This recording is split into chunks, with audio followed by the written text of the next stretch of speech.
Hello there, I'm RG, here at RG Studios. RG Studios promo con number 6. This is where we're at today. We got a lot to cover today. We're going to be talking about filming some creating creative characters and internet art films production, and what else do I got here, guys? Oh, our web series, things that's going on the streaming YouTube at here at RG Studios. Going to cover some stuff of uh, innovators, how Hollywood and perhaps other people perceive innovators. Now, oh, and I got some other stuff I'm gonna cover too. To jump off into right now the film and cinema. Welcome to RG Studios. I'm RG. Now, there was a time as I was growing up, I would watch. I had did a lot of study at this time too, in filmmaking. That there was filmmakers out there that would be very innovative, create something special for a particular project, you know. And one of those innovators, believe it or not, was Jerry Lewis. He was a great innovator. Why is he so dismissive at this point? People don't mention some of his innovative things. I don't know. But here's one of the things that Mr. Lewis had brought about: the way that we playback system when video and film were clashing in a bubble, and television was becoming an expansion and was going to encapsulate the theatrical experience. uh, Jerry Lewis used the video to on set to use it as a playback instead of waiting for dailies. Dailies back in the day, you had to wait until they got developed, and then they got sent to the studio, and you got to look at them then, as they say in the old days, before I was even born, but during a process when I was born, it was still going on. Let's go check out the days. Yeah. If you knew nothing about filmmaking, you probably say, what the hell are they talking about? That's what they meant. Let's go check out a piece of what we shot today. Is basically a playback. Jerry Lewis had attached the video system camera to the next to the actual film camera, and it became known as video assist playback. You can play it back there right on set. Today is a common thing. Just push the button and see what you have filmed. You know, back, but in the day when there was no such thing, yeah, that's an innovative move, and I'm quite sure a lot of young filmmakers probably didn't know that. You have to thank the man of comedy creating such uh, an innovative idea for filmmakers today. Something that was brought about in during the 1960s, and today all of our cameras that we work with in digital plays back your footage right away. That's innovative. Another one of the innovators that I had come to respect and enjoy seeing his work was Douglas Trimble. Some of you filmmakers out there probably don't know it. Some of you have. What's innovative about this guy? Well, when he was creating special effects, as we probably just take accustomed to today with blink of an eye, he would create effects physically, as they say in the business now, what's the word I'm trying to think of? Uh, Practical effects. Douglas Thimble would create stuff. If you go do your research and check out this man's work, his effects made it possible for others today to be where they are in CGI or whatever. Not saying that he was involved in CGI. It's just that if you couldn't keep up or outdo Douglas Stimmel's effects or his creative way of doing stuff, that he wasn't even in the game of practical effects. Douglas Stimmel was creating this, I think it was called show canvas, if I'm not mistaken. This is where I first learned about the retina of the eye and how much imagery it can actually perceive. When he was creating this translucent screen, and there was these restaurants, I believe it was called Shokan of some sort, I don't know. But there was a restaurant he was going to show these different types of movies. They were translucent screens, and these films would be played on this almost glass-like screen. What am I getting at? Is it the film rate at that time and still today? Well, shooting films 32 frames per second. He had jacked it up about 70 frames per second. I think he went as high as 120 frames per second.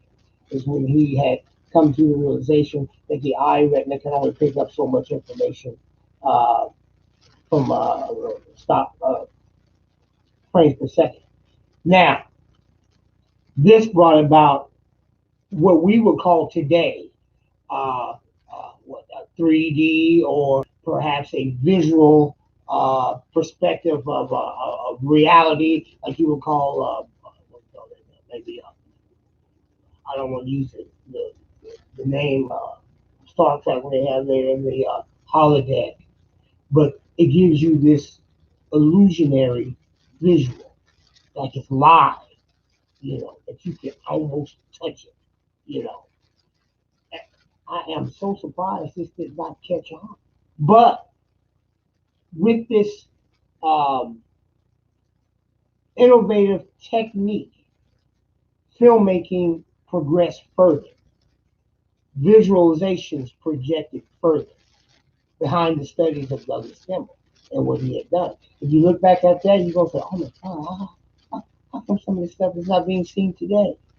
I unfortunately never got to see his actual work in the Shokan process the way that he was describing it in the books that I was reading at the time. I wish I could have. I don't think there was a restaurant here in this town, but there were several of them across the nation that he had contact with.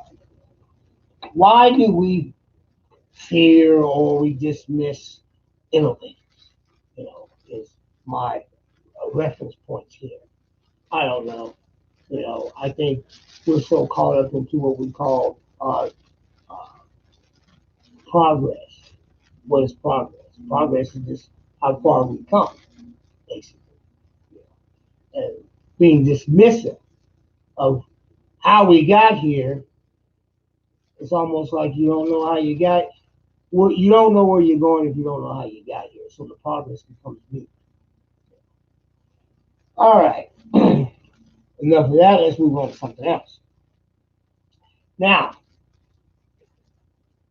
in July, during the month of July, I will be doing a fundraiser. I will be at Mars Market on that Street 13th, and I believe that's okay. That's not 13th there. Minneapolis, on the corner. There's a store, a little mall shop called Mars Market. Me and my brother will be out in front, and we will be doing a fundraiser. We have gotten the permission from them, and we have introduced this to the community, and they're in happy state about it. So are we. And I will be giving away something. I got many of these, but for a donation, you get a movie, and there'll be either a T-shirt or there'll be a promo from the studio inside this package. Plus, there'll be a company, yeah, in all of the packages. And I have different ones. Like I have one here. This is one that I had created of Ace Thunder Ace. Is the only one left. I kept it for myself for a while. I'm going to give it away at the fundraiser and just put some a donation in the box that I have over here, and you can, if you want this one in particular and it's there, you can have it. Not going to be a problem. I don't care what you give me as far as money is concerned, whatever you can. It's not about price gauging here or whatever. Like this one here has a prop from the movie Thickest and Thin Shades of Evil. Plus, there's a comic book, and then that's the movie package there for you, a DVD of the Internet art film. If you like this kind of stuff, or your kids like this kind of stuff, come to this fundraiser. We'll start July 22nd through July 23rd at Mars Mart. I just saw something come by there. What was that? I just missed it. Sitting there talking, and something popped up on the screen. Camera's rolling in two different spots. I'm on the YouTube, and I'm also on my Facebook. Okay. I showed that to you. Let me see if there's anything else. Oh, yeah. And by the way, some of the t-shirts are in different colors, as you can see. Some people like, oh, let me wave at you. Yes. All right. And how you doing, Mr. Kenneth? Yes. Talking about my fundraiser that I'm going to have July 22nd in front of the outdoors there at Mars Mart on 13th and Minneapolis Street on the corner. And you'll be able to pick up with a small donation. You'll get a package like this or one similar to it with the movie, perhaps a t-shirt or a promo prop inside. And if you like comic books or your kids like comic books, you get a comic book inside. I got a bunch of comic books, so sometimes I got to get rid of. I got to clean up the studio from time to time. I got 7 trunks in there full of stuff, and I just want to clean them out. And I have, through this fundraiser, 1 of 7 of the trunks have been cleaned out. I should be able to give away between 50 and 70 packages. Get some small donation built up for the studio, and we can buy some other stuff, other action things. Buy some spray paint, some cardboard, maybe a new pair of scissors. You never know what I need down here in this old Midwest Hollywood action stuff that I'm working on here. Okay, now moving on to other things. Now, as I create internet art film, I like at this stage of my life, I like to get into character. You know, speaking of that, well underway right now. I'm shooting when I'm not doing this right here. I'm shooting the the Garden of Healing, Shape of Events to Come, Part 2. Garden of Eden 3, Shape of Events to Come. I'm on title of this stuff. But anyway, what I'm getting at is I haven't did this in a while in my internet art films, where I create like maybe 2, perhaps 3 characters. I play all the parts. I get under makeup or some type of costume or whatever. I haven't done this in some time. And in this particular production, internet art film, I have created 3 particular characters that's essential to that's representing the science community that's in my mind that I believe um, kind of structures how society makes their moves to the word that I used earlier, progress. I got 3 characters. Um, their names is not as relevant as their behavior. They're like scholar type and well educated type characters who believe in the doctrination of what they've been taught. And one of the characters, uh, in particular, is more of the stature of trying to be the protagonist, so to speak. And he's interjecting his points of view that alien life form is possible. And what will we do if we is encountered this alien life form? Now, reason I created these characters like that is to have a compilation of how society would react if they were told. or come across the fact that was undeniable that life forms exist and that they personally don't care about us as much as we thought, and they're not conducive to our religion. How would that play out? There's going to be a lot of uproar probably, but that's what these creative characters. Now remember that I'm creating fiction. Don't take shit as real stuff. I'm creating a fictional film, thus creating fictional characters creatively to see to not only interject my own personal feelings about it, but my own personal perspective, how other people, ethnic wise, racial wise, educational wise, would react. So I think creative characters is good. I think some people have a problem when maybe an actor plays another racial profile type character, like they say Robert Downey Jr.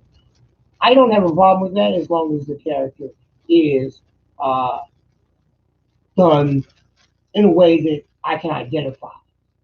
Take, for instance, when he did Tropic Thunder, he played a black character from, I guess, the 70s or the 60s of Vietnam. Now, you have to watch the whole movie because he's an actor in the movie playing an actor playing a character. So it's a comedy parlay kind of way, but it's so good the way, and he's relatable to where if you didn't know anything about it, they only showed you a small clip of it, and you did not know, you probably think, who's this white guy? That's, that's how good he did. I have no problems with that. I think some people do. Um, I judge it on the performance because it's a sink or swim. If you do it bad, you got to sink, and you deserve every bit of criticism you get from it. If you win the audience over, bravo, well done. I've seen characters done in from the 40s up to like the 1950s. That's some of them not so good. Marlon Brando has done a slew of characters of ethnic races. If you just go back and look at his history, and some of them are okay. Marlon Brando is a great actor. Don't get me wrong. Some of them was just outlandishly corny. One or two of them were on the spot.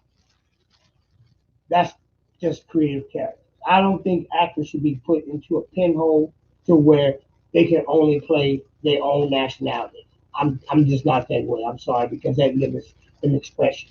If you take the criticism that comes from it. If you don't do good, if you don't want it, stay away from it. You know, be the cartoon character that you probably are, and you keep doing that. You know, uh, some people, some actors can get that off.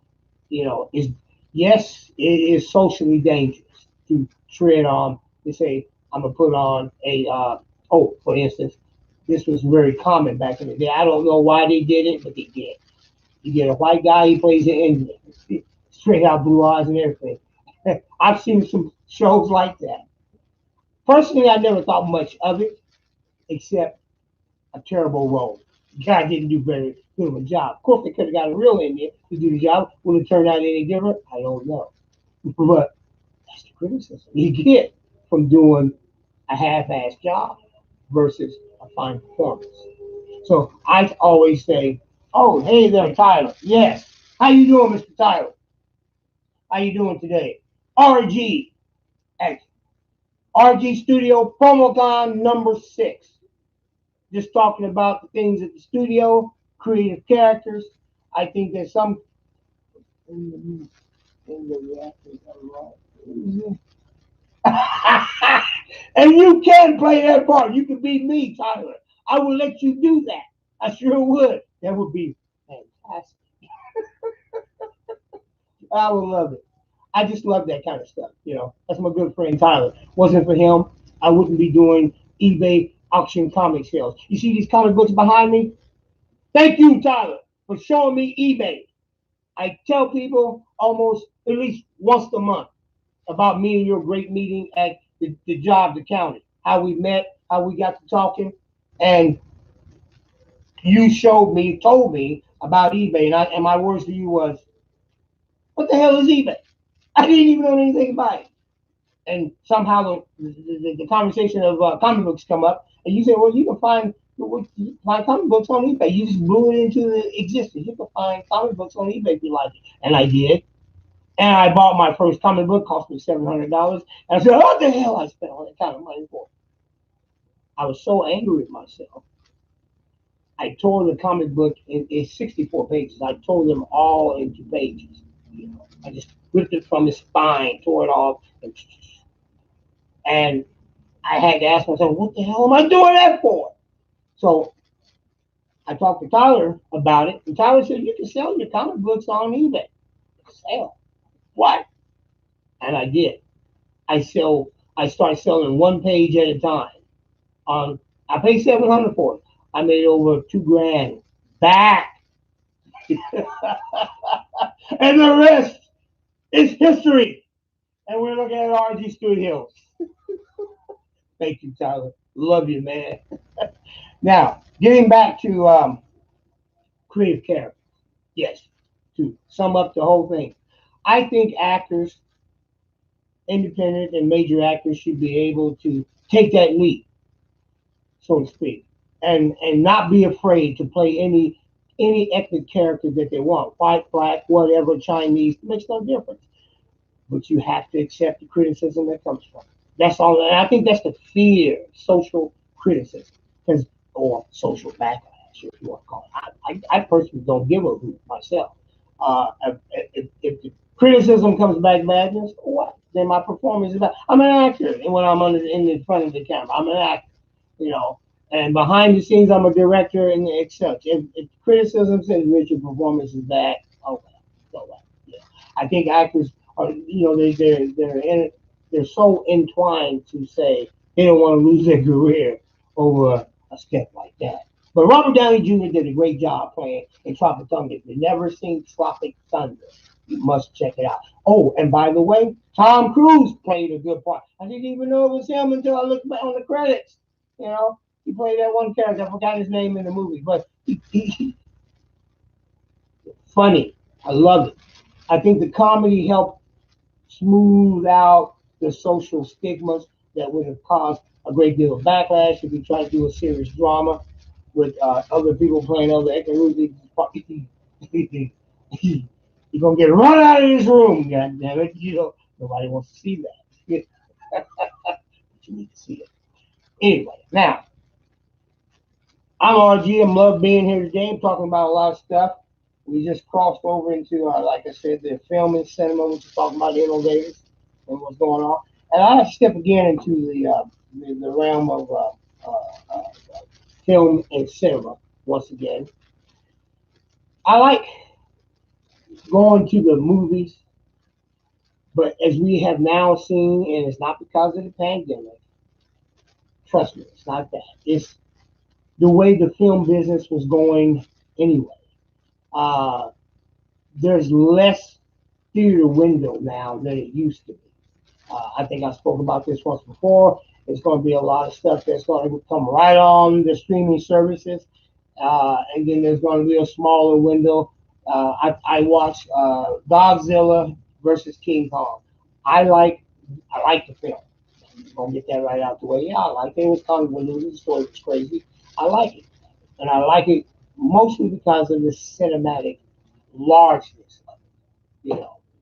It was made for inside the theaters and a big screen. So, it's made for that. Now, is this something that you probably watch on TV? It all depends on your taste. Because they threw everything in there, the hollow earth theory and the all the stuff that were missed in the days of the ancient days is thrown in there for what? To create this illusion that King Kong and Godzilla can exist in this world, and thus we would witness Tokyo being destroyed, for the 1,000th time. The contractors in Tokyo, man, they just making a shitload of money. Shit, they took Godzilla and robot Godzilla was in it, and he just took the real Godzilla and he just raked him across the building like this here. This time it's not knocking him down, but it's going. When he got done mowing Tokyo, there was barely anything left. So whoever's rebuilding Tokyo was making a damn sure lot of money. But anyway, getting back to film and cinema, I believe that film and cinema I believe that some movies at the theaters are fantastic that way. They're just meant for great theatrical stuff. Um, and speaking of that, this is my new movie coming out here. I don't know if you can see this. I'll bring it up right here. This is the poster to my new movie coming out in July at the fundraiser. Someone's trying to call me while I'm on live. And as you can see, I'm not going to answer it. Okay, stop. There we go. Film and cinema. This here will be giving away DVD at the fundraiser July the 22nd at Mars Mark. This is The Murder, the Internet Art Film. I shot this on Super 8. Yes, I did. And I'm awaiting the last 3 reels to come in so I can finish up post-production. But it will be ready July the 22nd. We'll be giving away stuff that I just said here. We'll be giving away uh, promo items, movies, and you get a free DVD of the new release of The Murderer. What I like about The Murderer is that it harkens back to the day when I first started filmmaking. Behind me is a Super 8 camera. That's just one of 3 of my have here at the studio. This is not the one that I used to shoot the film with, but the other one I used is back in the other studio part of the room. And I shot it on Super 8 film. Cost $10 back in the day. It's $40 a roll. Is it worth shooting on that? It depends on your taste in art. I think it was. It's a 25-minute film, perhaps. Yeah, I spent a little money shooting it. I got the old film offline.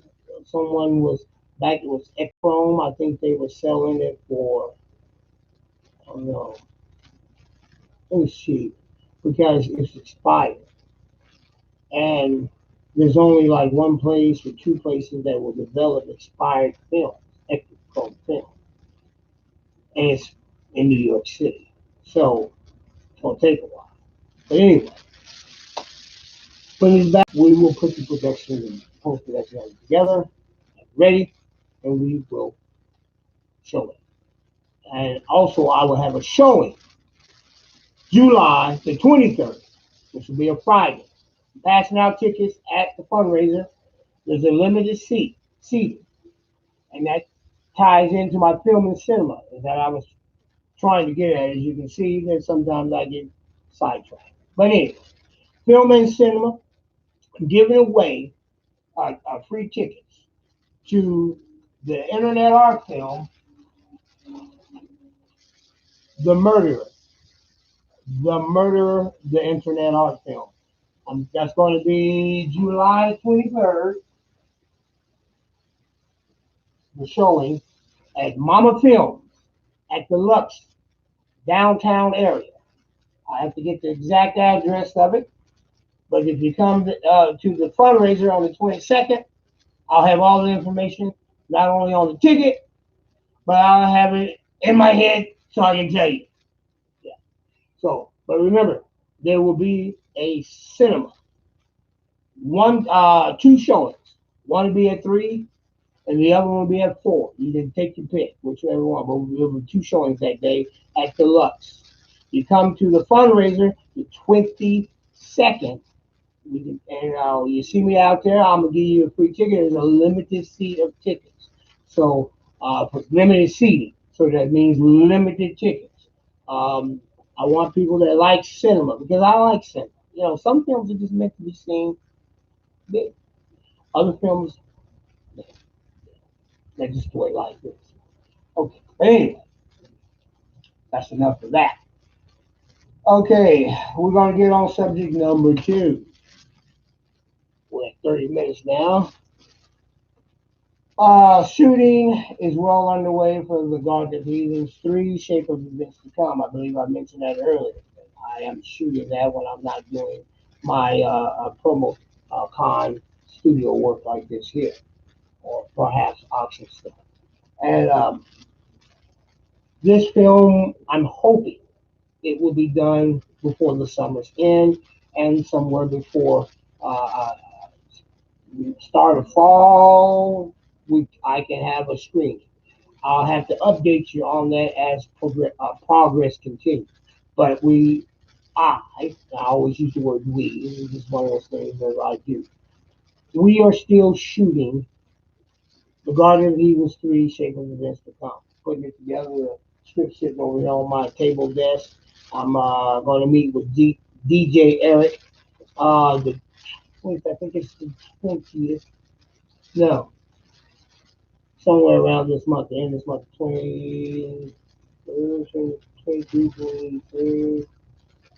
I think it's the 24th of it's a Saturday. Yeah, 24th of this month. Me and DJ Eric will meet up. We're gonna have lunch. We're gonna talk and do some costume fitting. Perhaps even shoot a couple of scenes, some important stuff that probably can't get done later and do it then. But anyway, our meeting is going to be a conjuncture of many things that day later in this month. And we'll be working on the Garden of Eagles 3 Shape of Events. Now, what else I have?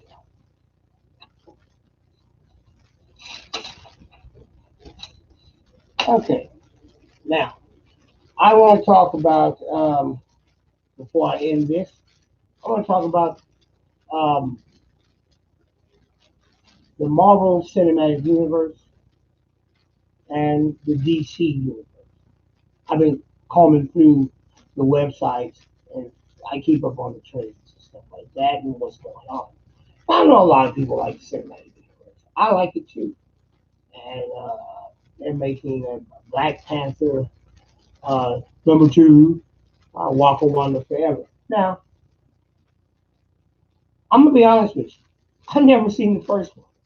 I don't care for it. Uh, I actually don't think the character, the Black Panther. Now, I'm not talking about the actor. Some people get that construed. Uh, when they talk about Black Panther, they actually just talking about the actor. You know, the actor is what Chad Boswell, Barry Boswick, good actor. He did some great work. Too bad he didn't get credit for that stuff before he passed away. They want to give him all the props after he's dead. We'll get those extra. He's given a throwaway character. The Black Panther is a throwaway character that uh, Stan Lee and Jack Kirby created and introduced him to the number, I believe, was number 48 or 47 of Fantastic Four. It wasn't. He was. He made some. He made his appearance. It was comic book sold a little bit better with him, and after he made some more. And they said, you know, they give him his whole series for it. Short. It lasted a little while.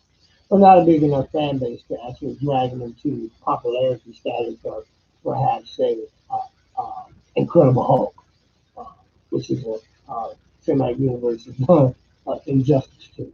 But anyway, this character. Now I watched the cinematic universe stuff in Marvel from Iron Man all the way to Endgame. I did not watch Black Panther's solo film. Why? I see no story at all. I'm not saying I'm right or wrong in this. I'm telling my point of view. I see no story or a solo film in that character. I seen a solo film in the Incredible Hulk they could have went here to win with, but they didn't. But anyway, getting back to Black Panther. When I watched his appearances in the films that they uh, had created, what was that?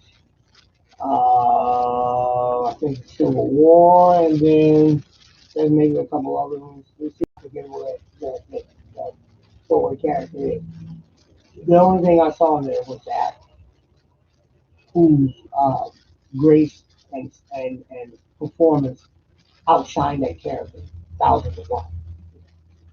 And then they're going to sit up there and then they're going to say, oh, we're going to make it number two. You don't have the actor. And you're going, how you. There's nobody in the rest of that solo film worthy enough to carry that film. Even the bad guy, who's the actual star, can't carry that film. You know, Boss Chad is the only one. You're going to be doing him a disfavor by even announcing a part two. You've been better off recasting the part and suffering the downfall of the actor. I mean, this is simple. You have really two ways to handle it. Don't make it serious. Don't make it number two. Make it number two and recast the part. That's the difference between the Marvel Cinematic Universe and the DC. People complain about the DC because they have no continuity. That's what makes DC popular. Is that they don't worry about one, two, and three. They don't worry about continuity. I know the people that complain about DC are really Marvel fans. I am both. I like them both, but I know Marvel is a cross-reference type universe. That's how they work. While the DC universe will tell you a different story in a different universe. For instance, they would do, if he was alive, they would do another Batman from the 1960s, Adam West version. It would be set in a different universe, and they would do it, and it would be as corny and as ridiculous as it was when it was on TV. Had nothing to do with the trilogy that Nolan made. That's how quick DC does that. And people get complaining, well, how you gonna mess up the Nolan film? Like they're making a Batman movie now with a new dude, who's in Twilight, which I think is the actor himself is a throwaway reversal of the Chad situation. When you got a good actor, Chad, when you have in this new Batman, you have a guy who hasn't even, he's not even worthy to put on the mantle of Batman. You got the character Batman is great. Chad, the guy who played in Twilight, you're getting him to be Batman? Are you serious? He, my pinky has more muscle than his whole body. Good God. This dude don't weigh 90 pounds. And then he refuses to bulk up for the part. What he's forgetting is this. DC Universe and the fans in DC Universe are in love with the character. Reverse Marvel Cinematic Universe, the people are in love with the actors. That's the reason why they made the decision with the Black Panther 2. I don't care what they do, because I'm not going to look at it anyway, because I didn't look at the first one, but I ain't going to care for the second one. I know I ain't. Just like I don't care for Falcon and the Winter Soldier. I don't care what either one of that. All I care about is Captain America and Iron Man, the Hulk. That's it. The rest of that shit they got, I don't care for. I don't care for. I mean, I'll watch it if you're involved with those main characters, but I don't watch them in a solo event. Yeah. Hulk is the least of the ones I mentioned. I didn't buy a lot of Hulk magazines, but I read some of them. I think they didn't click with me as far as my students, because I don't think I got that on the wall. But I got Iron Man, I got Captain America. See, getting back to DC, people care about the characters. They don't care about the actors. So when the actor dons the mantle of Batman, he's got to look at, I got to replace the other actor. I got to be Batman, you know. Superman, same way. Several actors have been Superman. No one other than, and this is an exception to the rule, other than Christopher Reeves, no one cared about the other Superman actors. Now they kind of care about Henry Cavill right now, but you think DC give a hoot? No, they don't. They're talking about making Superman black now. We'll see how that goes. But again, I don't know if DC is running that map on themselves, but if they know any better, it's the character people care about. It ain't the color, it ain't the actor. They care about the character. And they need to keep that in mind when they make the Black Superman movie. They care about the character. Don't F it up, you know. So that's where we at with that. Will I watch the Black Superman? At this point, I don't know. I don't really think so. But let's see. Let's see where they go with it. Depends on. It's like Richard Donner when he first was going to make Superman. Everybody was like kind of shaking in their boots on that one because they didn't know who was going to play the role of Superman. They got Christopher Reeve. He was skinny. He didn't weigh, but I mean, he's six something, and he looked like he weighed 90 pounds or barely 110, 180 pounds. He was really thin. But he bulked up and he became the character, and now they consider Christopher Reeve's Superman Superman. See how that works? Kind of got to be. It's almost like playing a creative character. You got to accept the pros and cons that comes with it. You know, uh, unfortunately, Marvel has uh, thrown their hat in and said that they're going to go ahead and make a Black Panther 2 without, well, of course, you can't without Chad because he died, unfortunately. But they're going to go ahead and make it. And I would have like, well, Marvel, your characters, sub characters aren't that popular. It was the actor that actually brought Black Panther to this $1 billion hit. Uh, to me, if I was running that, we would just not even make the film. I would just tell them we don't have to act because I'll be realist. I'll be a realist. It was Chad that actually made it work. You know, it wasn't that the Chad. I watched all of what he was other than solo films. Throwaway line. Throwaway. Walk on Wanda forever. That's a throwaway line. But Chad saying it made it different. You get some other characters I know and say that, what the hell are you talking about? You know, so they're not looking at that. I see a failure coming down the pipeline. A big turd, you know. But all the actors involved get that money and go home. It's probably gonna be your last film. Anyway, okay. That was PromoCon. RG Studios PromoCon number 6. And we'll be doing a RG Studios PromoCon number 7 in front of the Mars Mart, which will be colliding with the intertwine with the fundraiser. It was be uh, July 22nd through the 24th. And I got a few other things that's going to be happening in them days. I got a screening that's going to go on Friday, which will be the 23rd. Also, the 24th, I'll be doing some stuff with DJ Eric, but also I will have the fundraiser that evening also. So check us out. I'm RG at RG Studios, and thanks for tuning in to this RG Studios PromoCon number 6. You guys have a good day. See you later.